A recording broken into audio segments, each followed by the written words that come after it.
God bless you guys. Bobby YouTube here. And I can't believe we're still on the same subject. The subject is superstition and Christianity. And it started off really just as far as eating alone. And again, I'm still getting comments on people in fear. Not everybody, of course. A lot of people just say they just feel kind of lonesome and depressed. And, that's understandable. But for people who do have fear in it, again, as born-again Christians, we shouldn't. And I was speaking to some friends last night, and I was talking about this same topic. I'm telling how a person told me that they're so superstitious that they're afraid to eat at Romane restaurants because they're afraid that they might get change when they pay the bill from Rome that they're really not happy to be associated with.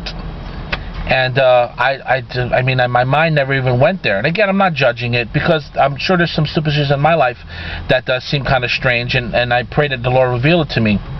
And the people I was with said that maybe they're not to that extent, but there's definitely people they wouldn't give their money to or give change to, and it's not always home. This guy Jay, people who don't look right. Actually had a friend of mine told me that he had bought a watch and a person tried on the watch and right after went and sold it.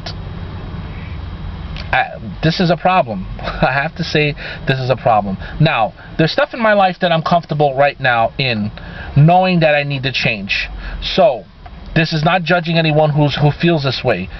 But my point is that if you want out, if you're really distressed about it, if you're really upset that I really don't want to live like this anymore, I have a scripture. I'm not a teacher, not a pastor, not an elder. I'm not even trying to start a Bible study.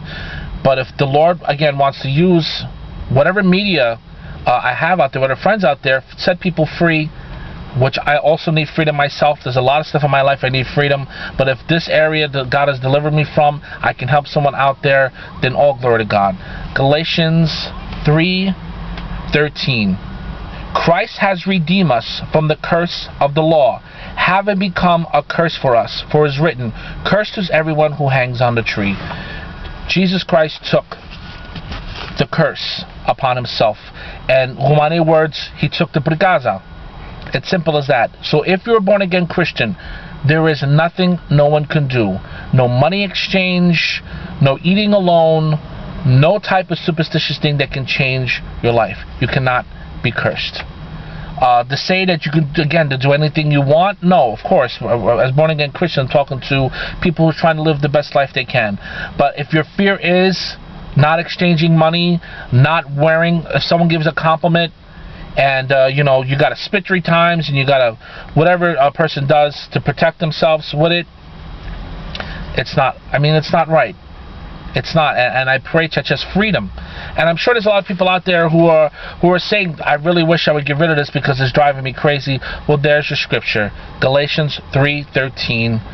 You guys need to read it, receive it, believe it, because if we are born-again Christians and we're still all in every bondage, because at some point there is bondages in it's a bondage in my life as far as my business goes, and sure there's other stuff that the Lord is not happy with, but I do see stuff that's coming off.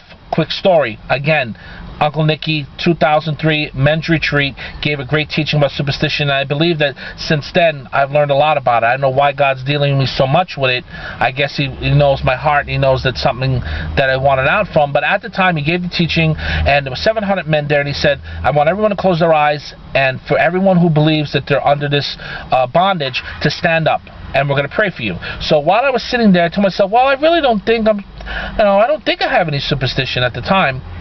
And everyone clapped and they said amen. When I opened my eyes, all 699 men were standing, and a few people who I was really shocked because I looked up to them as sort of Christian men. And I had to ask myself, well, could it be that all these people do and I don't? Can I be that free? And I prayed, Lord, if there is superstition in my life, then please reveal it to me, and I will do my best to have you help me to get rid of it. And ever since then, that's gone. I mean, that was a big one for me. Someone sweeping a broom at your feet and have to spit on it because you're going to get married whatever amount of times. red ribbons, and I mean, just a lot of stuff, and I thank God for that.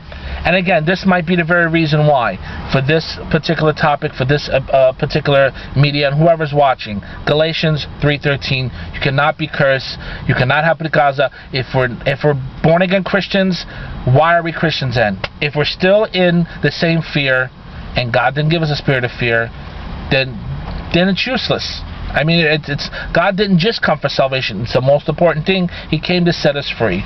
So, God bless you guys. Leave comments. We are free people. God bless you.